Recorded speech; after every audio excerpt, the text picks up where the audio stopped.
Brianna Ghey was more than just a name on a tragic news report. She was a 16-year-old from Birchwood, Cheshire. A teenager with a warm smile, a witty sense of humor, and a deep love for makeup, fashion, and documenting her life online. Her TikTok account had become a little sanctuary, where she shared style tips, lip-sync videos, and personal moments with her growing audience. But away from the social media filters, Brianna was also navigating the challenges of being a transgender teen in a small community. She had her circle of friends, but she'd also experienced bullying and moments of isolation. Yet, those close to her say she carried herself with a quiet resilience, a determination to live authentically. On February 11th, 2023, Brianna's life would intersect with two people she barely knew, and that encounter would change everything. The meeting that should never have happened.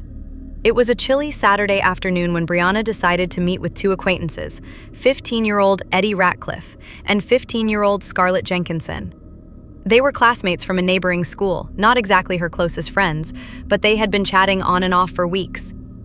According to police later, the meeting was arranged through Snapchat. The location? Colchester Linear Park, a quiet stretch of woodland and open paths. The kind of place where families walk their dogs, cyclists pass through, and the sound of wind in the trees drowns out the distant hum of traffic. Friends and family say Brianna had no reason to suspect danger. In fact, she told her mother she'd be back later and left with her phone in hand, walking confidently toward what she thought would be a casual hangout. Colchester Linear Park is long and winding. You can walk for minutes without seeing another soul. CCTV footage showed Brianna walking with Eddie and Scarlett at around 1:30 p.m. The trio appeared to be talking, but there was something strange about the way Scarlett kept glancing around. Unbeknown to Brianna, her companions were carrying knives. Later investigation would reveal that this wasn't a spontaneous meeting. It was planned. And not just planned, but discussed in chilling detail on social media and in private text messages. Police would later uncover conversations where the two had fantasized about killing someone. They had chosen Brianna as their target. At some point during their walk, the conversation shifted. Scarlett and Eddie led Brianna off the main path, deeper into a more secluded section of the park. According to court testimony, the attack was sudden and brutal. Passers-by later described hearing shouts and quick, sharp noises from the trees. But by the time anyone got close, it was too late. Brianna had been stabbed multiple times. Her attackers fled, leaving her alone in the cold winter air. At 3:13 p.m., emergency services received a frantic call from a dog walker who had found her lying motionless. Paramedics arrived within minutes, but despite their efforts, Brianna was pronounced dead at the scene. Within hours, Colchester Linear Park was transformed from a peaceful walking route into a major crime scene.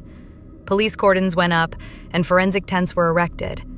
Officers in white suits combed through the undergrowth for clues. News began to spread fast, first through social media, then across local TV and radio. The name Brianna Ghey began to appear in headlines, though at first, few details were known. Detectives initially treated the murder as a possible hate crime, given Brianna's transgender identity. But as the investigation unfolded, they realized this case wasn't driven by prejudice alone. It was something darker, something more calculating. By the following day, police had already made 2 arrests, a boy and a girl, both 15, from nearby areas. Their names were not released at first due to legal restrictions protecting minors. What investigators found on their phones was chilling. Detailed conversations weeks in advance about how they might kill someone. These weren't impulsive exchanges, they were methodical. They had researched methods, discussed weapons, and even speculated about how it would feel. The victim could have been anyone, but they settled on Brianna. The reason? In court, prosecutors revealed it was a mix of morbid curiosity and personal grudges. It wasn't a spur-of-the-moment argument, it was an execution. Birchwood and the surrounding towns of Warrington are quiet, close-knit places. Violent crime is rare, and a murder involving children killing another child is almost unthinkable. As news broke of the arrests, shock gave way to disbelief. People who knew Eddie and Scarlett described them as normal teenagers, though some noted they had an unsettling fascination with violence. In the weeks before the murder, Scarlett in particular had allegedly spoken to classmates about wanting to kill someone, but everyone assumed it was just dark humor, the kind teenagers sometimes use to shock. Now, with Brianna gone, those same comments didn't sound like jokes anymore. They sounded like confessions ignored. When detectives interviewed the pair separately, their stories conflicted. Eddie claimed Scarlett was the mastermind, pressuring him into going along.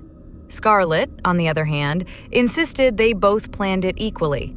Psychologists called in to evaluate them noted disturbing traits: a lack of empathy, emotional detachment, and, in Scarlett's case, a fascination with serial killers and violent true crime. One of the most chilling pieces of evidence recovered from Scarlett's phone was a note detailing possible ways to lure and kill someone.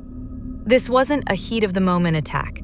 It was methodical, almost like a twisted project they were working on together. The suspects had tried to cover their tracks, deleting messages and wiping search histories. But digital forensics has a way of preserving secrets. On Eddie's phone, police recovered deleted Snapchat messages where the two had discussed the day of the attack. They had even joked about who would do the stabbing and how they'd get away with it.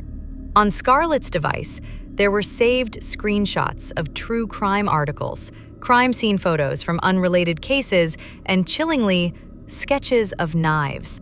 Detectives also found that in the hours before meeting Brianna, the two exchanged messages confirming they had brought the weapons. This digital trail would become some of the most damning evidence in court. When the trial began months later at Manchester Crown Court, the public gallery was packed. Journalists, community members, and Brianna's family all waiting for answers. Because of their ages, the defendants were referred to only as Girl X and Boy Y. They sat in the dock, flanked by security, often looking down or staring blankly ahead. The prosecution painted a picture of two teenagers, driven by morbid curiosity, planning a murder for their own satisfaction. The defense, however, tried to shift blame, each pointing the finger at the other. But as the jury listened to the evidence, the messages, the notes, the planning, it became harder to see this as anything but a joint plan from start to finish.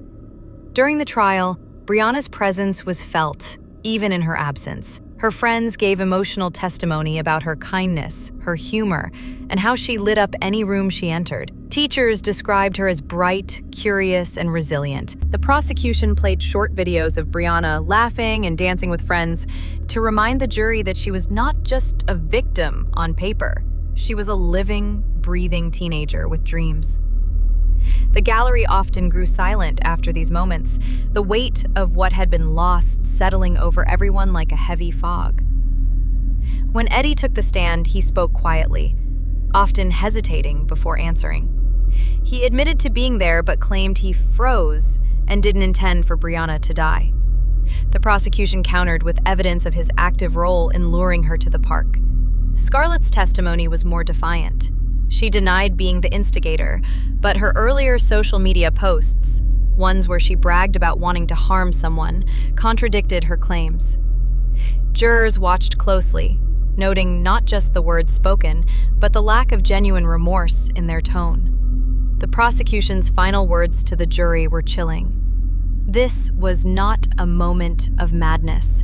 This was a calculated act carried out by two young people who wanted to see what it felt like to take a life. The defense attorneys tried to plant seeds of doubt, emphasizing their clients' young ages, suggesting they had been influenced by violent media. But the prosecution reminded the jury that being young doesn't erase intent. After hours of deliberation, the jury returned. The courtroom was silent, save for the sound of shuffling papers. Both defendants were found guilty of murder. Brianna's mother wept quietly, holding the hands of family members. Across the room, Eddie and Scarlett showed little visible reaction. No tears, no signs of regret. The judge addressed them directly, calling their actions cold, calculated, and devoid of humanity. Because they were under 18, the death penalty or full life sentences weren't options under UK law.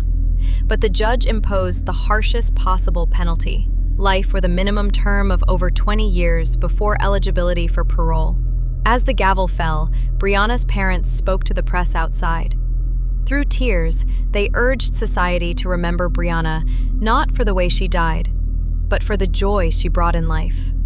Yet, behind their grief was a lingering question. How could two teenagers commit such a brutal act, and what could have been done to stop it before it happened?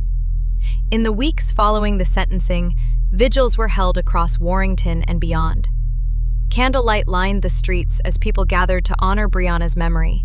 Many wore pink, her favorite color, as a silent statement of solidarity. Schools in the area began implementing anti-bullying programs and awareness sessions about online safety. Local leaders spoke about the need to recognize warning signs in young people before violence takes root.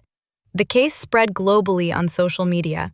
Hashtags with Brianna's name trended for days. Some posts celebrated justice, while others reflected on the cruelty of the crime and the vulnerability of young people online.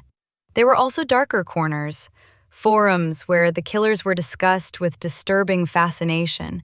Police reminded the public to report any posts glorifying violence.